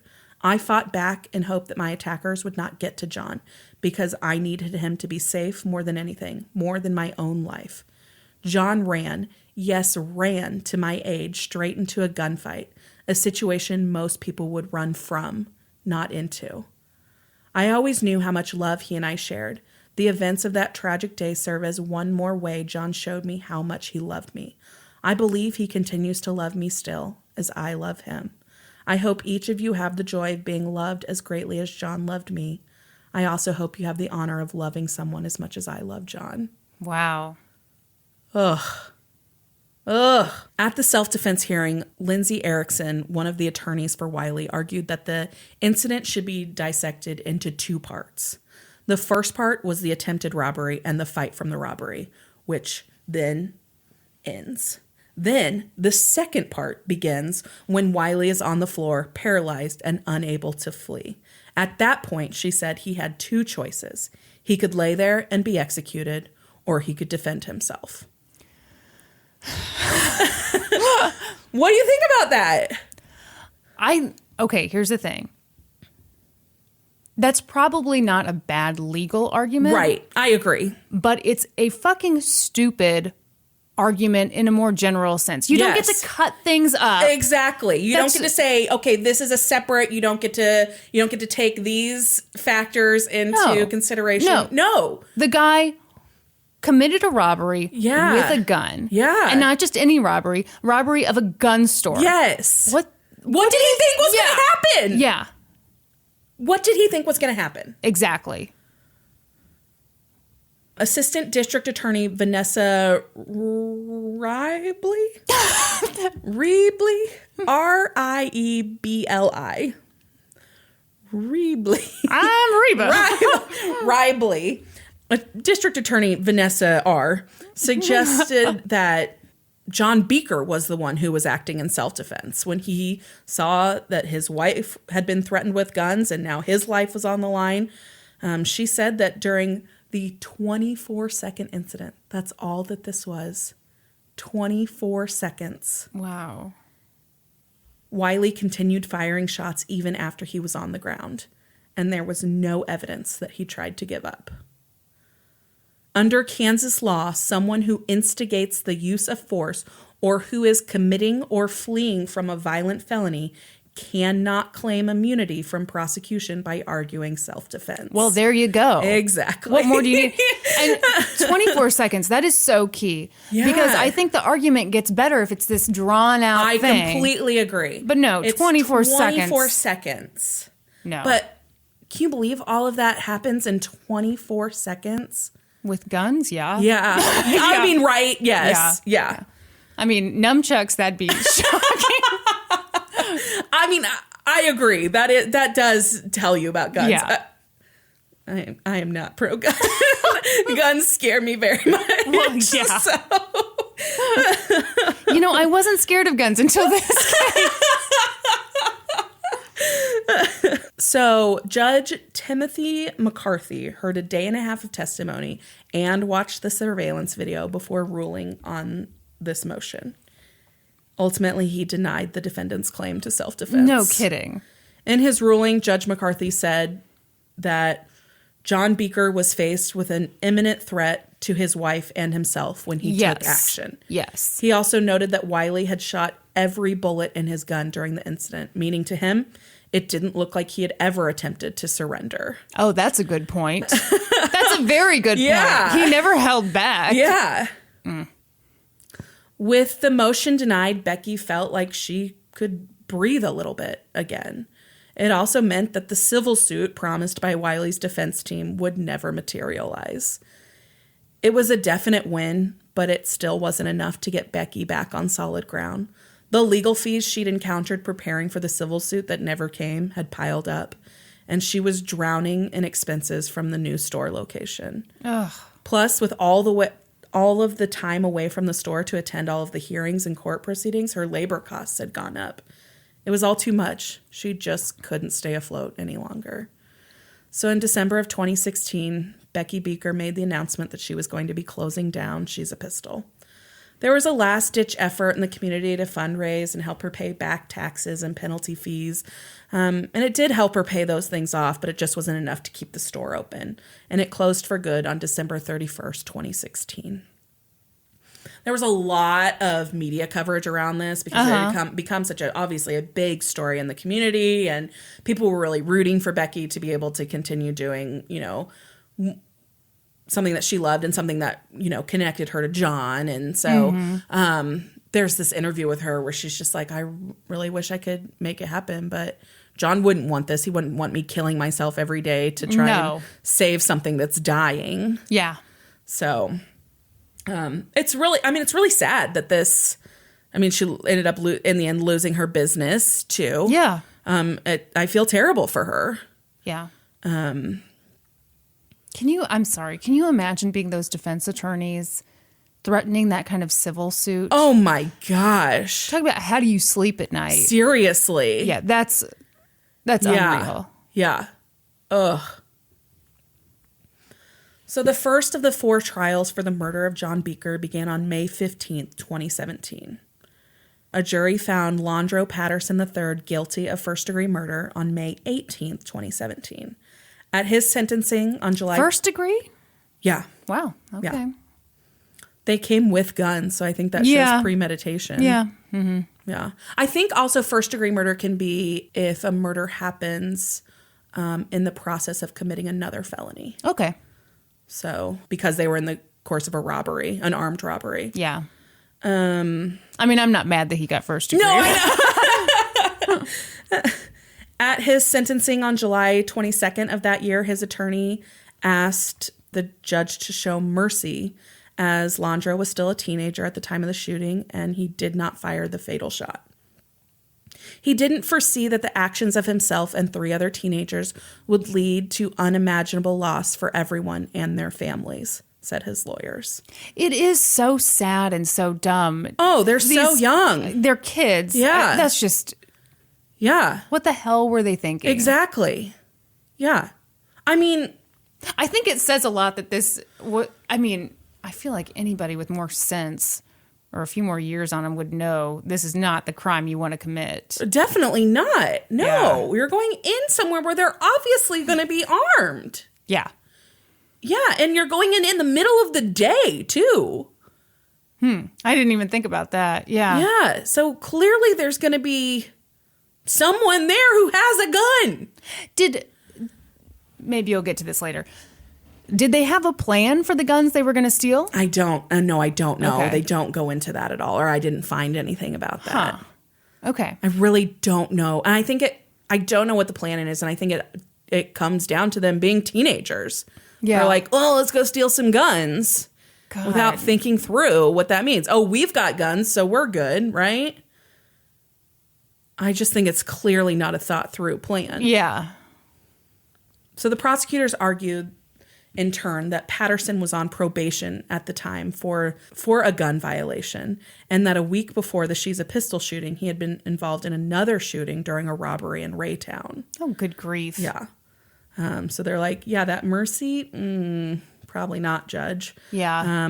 The judge sentenced him to life with a hard 25, meaning he'll have to serve 25 years before he becomes eligible for parole. Yeah. What you got over there? Well, my sentence doesn't make sense.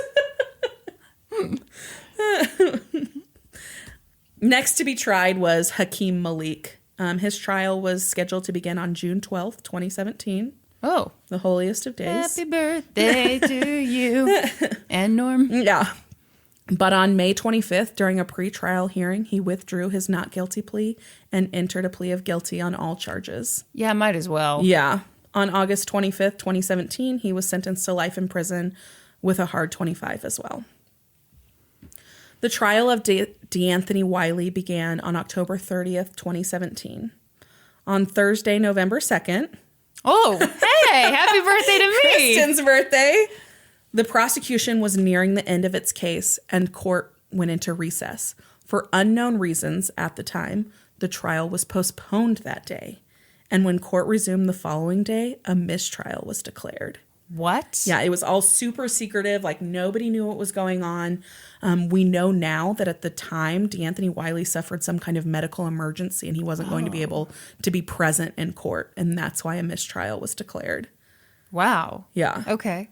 Because of HIPAA laws, I don't know what the nature of the medical emergency was. One article I read said that he collapsed and then, like, in court. I don't know. Yeah.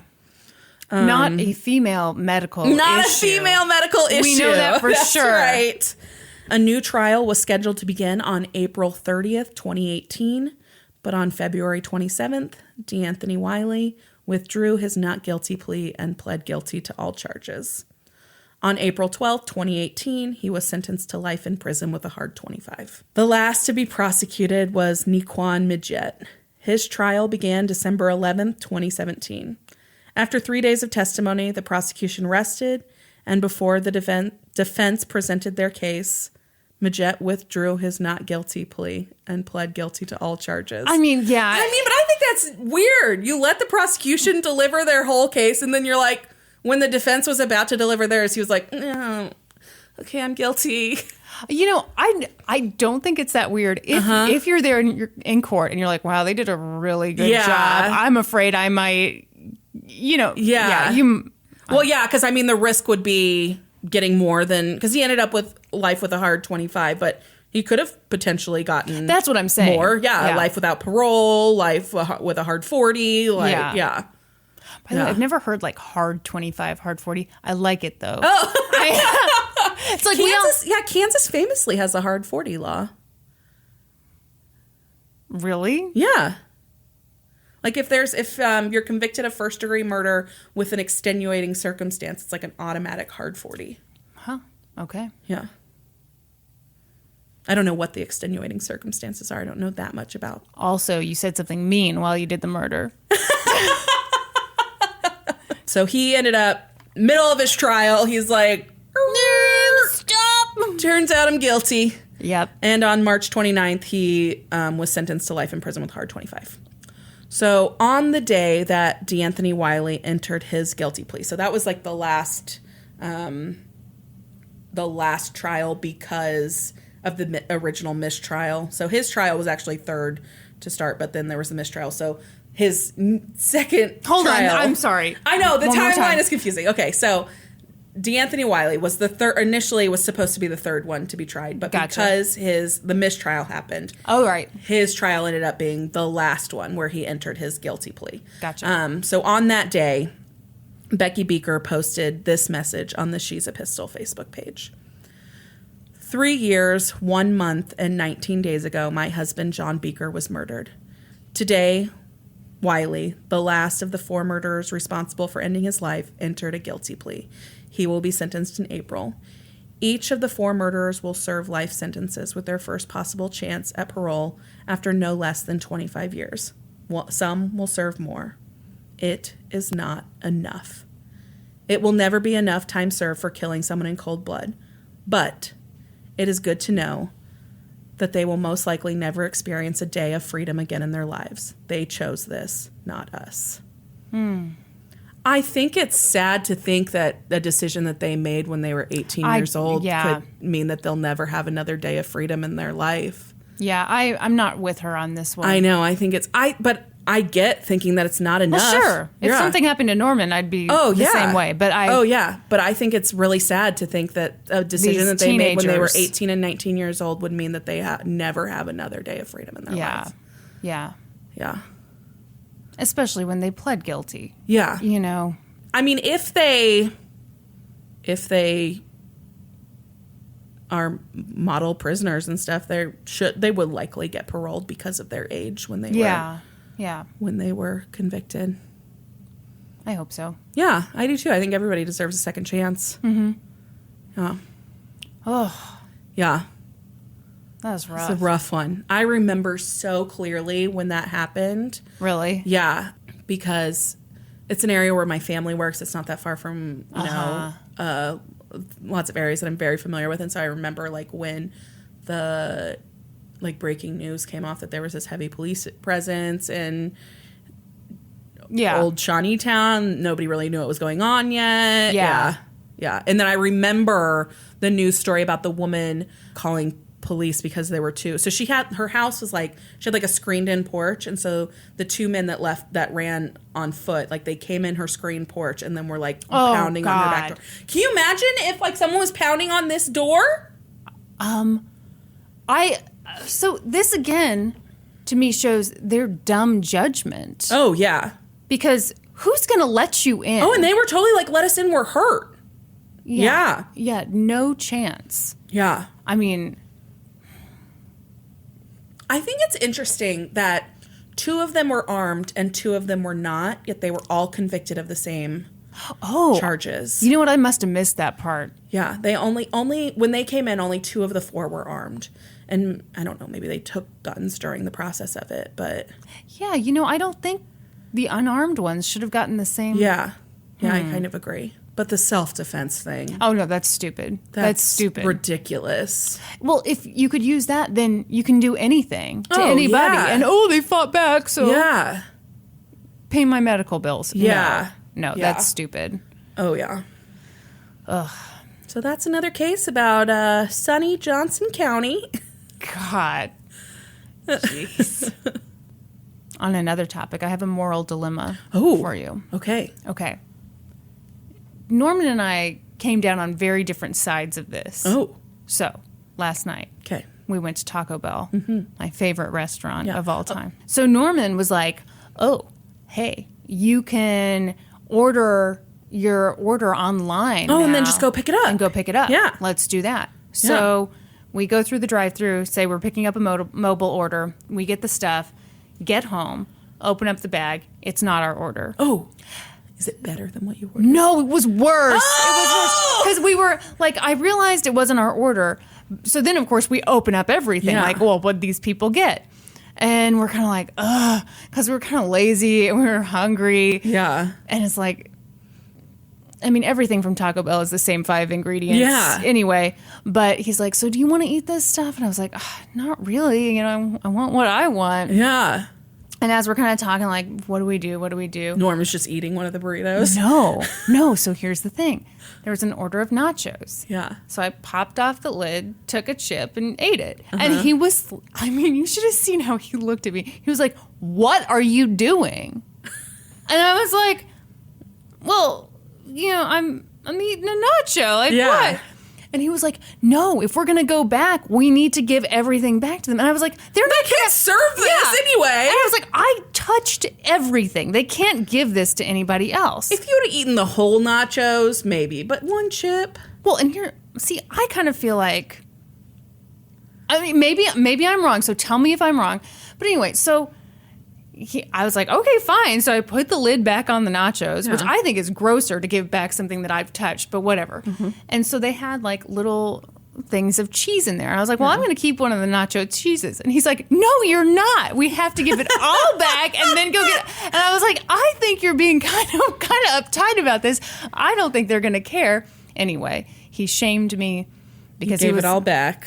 Yeah, because he was like, I think you're kind of right. You're half right. Norman's half right. You think so? I think don't eat the whole nachos, but yeah, pocket a little cheese for the inconvenience. I mean, yeah, I just didn't think it would be so wrong if I picked like something from the order for myself for the inconvenience. But he was like, I used to work at Dairy Queen, and like people would do this stuff all the time. Well, yeah, because it's one thing if you like eat the whole thing and you're like, this wasn't my order. I like my order. That's bullshit. Yeah. And especially like I have seen that in restaurants where like somebody will go eat 3/4 of a hamburger, then come back up and be like, this wasn't what I ordered. And it's like, come on, dude. Yeah. But if like we took it all the way home. Yeah. Yeah. Okay. Norm had very strong feelings about it, that I was very, very Switzerland. wrong. I can kind of see both of your guys' sides. I see. But I kind of like that you kept a little cheese. You didn't keep the cheese, though. He didn't let you do it? He would not allow me to do it. I mean, and it was one of those things where I was like, okay, well, I'm not going to get in a fight over cheese. Some stupid cheese. Yeah. Yeah. Not worth it. Yeah. So what happened when you took it back? They gave you your new order. They were very apologetic. Did you get it for free? No. Did you get any money back? I don't think so. Did you get anything for free? No. Okay, that's dumb. See, I think so. Just so the timeline. It was New Year's Day, and every hungover person in like a 10-mile radius was at Taco Bell. Yeah, because that's the best hangover food. Yes, or if you're me, the best daily food. Yeah, so but your butthole's really got me sore. Brandi, that's very inappropriate. Or just calloused from all of that Taco Bell shooting out of there. It's more like a pipe now. So I think, Norman was the one who went in with the order. And I think he just felt bad for the lady because she was having a rough day. And who wants to get into an argument over... So what do you get from Taco Bell? Well, if you must know, Brandi, I'm happy to discuss it with you. A crunchy taco supreme. And then... a cheesy gordita crunch. I had to think because multiple times I've gotten up to the drive-thru and out of like stress or whatever, I accidentally panic and order the thing that Norman likes and that I hate. Oh, what is that? Which is the Crunchwrap Supreme. That's what Zach loves. Oh. That's his favorite thing. Yeah, Norman loves that too. Not a fan. It's too bready. There's like some beans in there. Yeah. And every time it happens, I'm like, damn it. So I usually make him order because he knows he can always remember, Anyway, that's why we're such a good team. That's right. And all came down to this. Well, I'm glad I was not clearly the asshole in that situation. No, I don't think so. Okay. I think you would have been okay. Okay. If you didn't eat the entire nachos and you could have kept... Were you going to eat the whole nachos? Yeah, I was. All right, well, then I think you're wrong. Really? But okay, now hold on. I'm sorry, I ate the whole nachos before I realized I didn't fucking order nachos. Well, here was my thinking.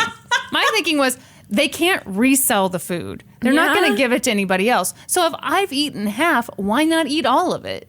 No one wants my old half-eaten nachos, right? They're going to throw it in the trash anyway. Right. So... I mean, I get your logic wasteful? that it's wasted either way. I mean, it's wasted if you don't eat it, and then stealing if you do eat it. I paid for some food. You didn't pay for fucking nachos. You sound like Norman. Okay, I was wrong. If you had ordered nachos, then the mistake is easy. Oh, I ate all these nachos and then realized that my cheesy gordita crunch was missing. No, that's not what happened. I knew immediately something was amiss.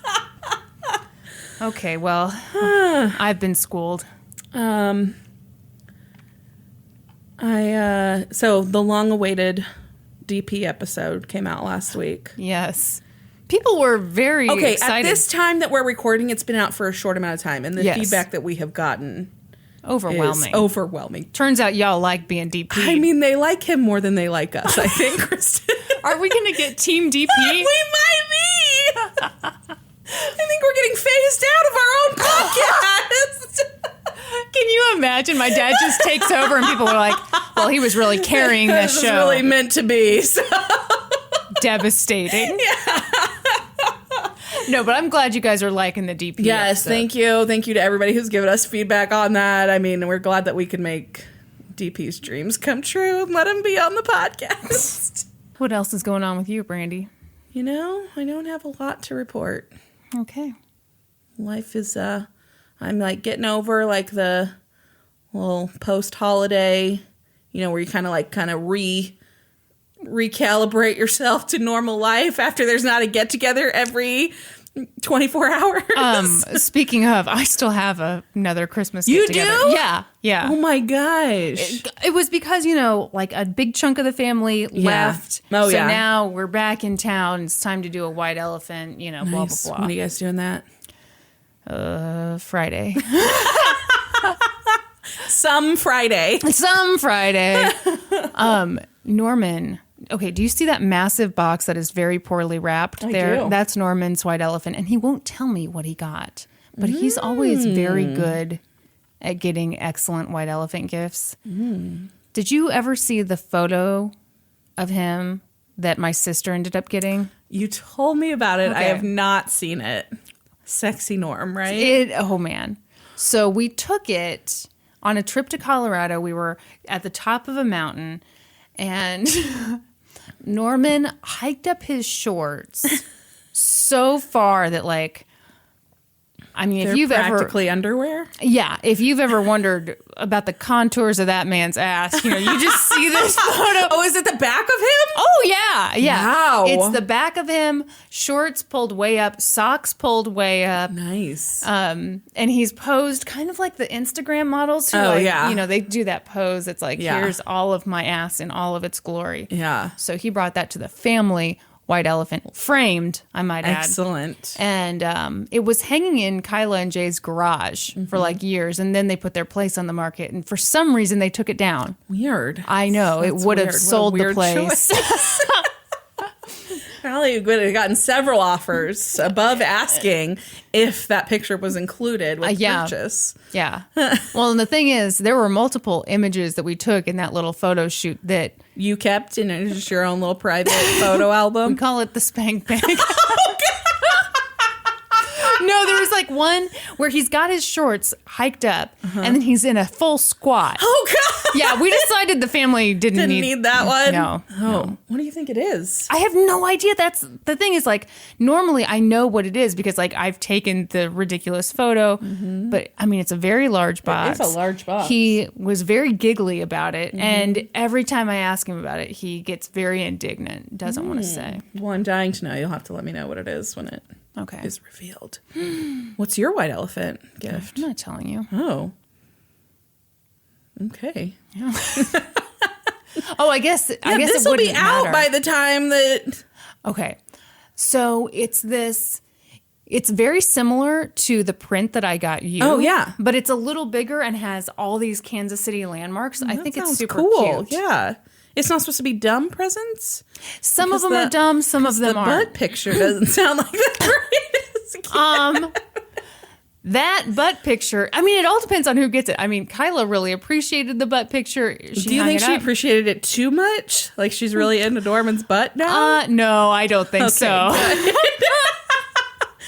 But then that year I bought one of those all-in-one bartending tools that I figured 75% of the people there would want. Yeah. My dad ended up getting it, Oh. which my dad, He drinks like a 19-year-old girl. he likes his Smirnoff Ices, Yeah. his Mike's Hard Lemonades, and then the pre-mixed stuff, margarita mix from Costco, Yeah. which I can't knock that. I do like that good. too. Yes. It is good. Mike's Hard Lemonade, not so Not much. so much. No, not a fan. I mean, I was when I was 19. Well, we all were. Happy New Year. Yeah, ladies happy and New gentlemen. Year. Oh, do you have any resolutions or anything? Ooh, gosh.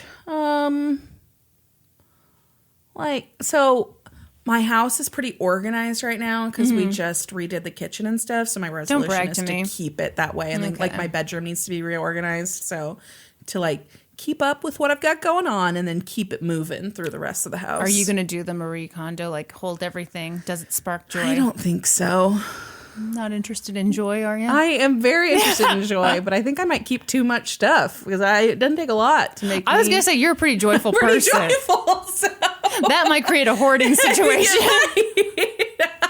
Very good. Yeah. What about you? You got any resolutions? I normally like sit down and write them all out, Yeah. and I haven't yet. All right. But Those TBD. for sure, I want to finish The a novel. good draft of the book. Excellent. Yeah. Good Draft. is the key Who word. is judging that? Because I bet the draft you have now is not as terrible as you think it is. I agree. Yeah. It's probably not as terrible as I think it is. But so I am the judge, and Okay, all I right. want it to be Do you good. think you'll ever get to the point where you think Yes. it's good? Okay. Yes. This year. Okay. You Taco Bell butthole. I'm not. No, I think it's probably good right now, and that you are very, very hard on yourself. I just know I read a lot, and I know that I would put it down. And that fucking sucks.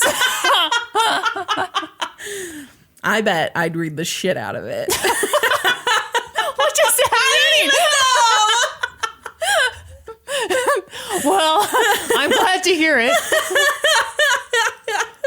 All right, should we wrap this? Yeah, let's do it. All right, thanks guys for joining us. Did you know? Okay, as of actual recording time right now, Okay. tomorrow is 1 year since we recorded our first episode. No, I didn't know that. Yes. Oh my gosh, that's so exciting. Yes. How do you remember that? Just remember it. Wow. Wow, it was kind of a momentous occasion, Kristen. I'm glad it was so memorable for you. Sorry. The only thing I remember is that we were super excited, recorded a ton. We recorded so many before we released them, so we didn't release our first episode until the end of February. Yeah, man. Yeah.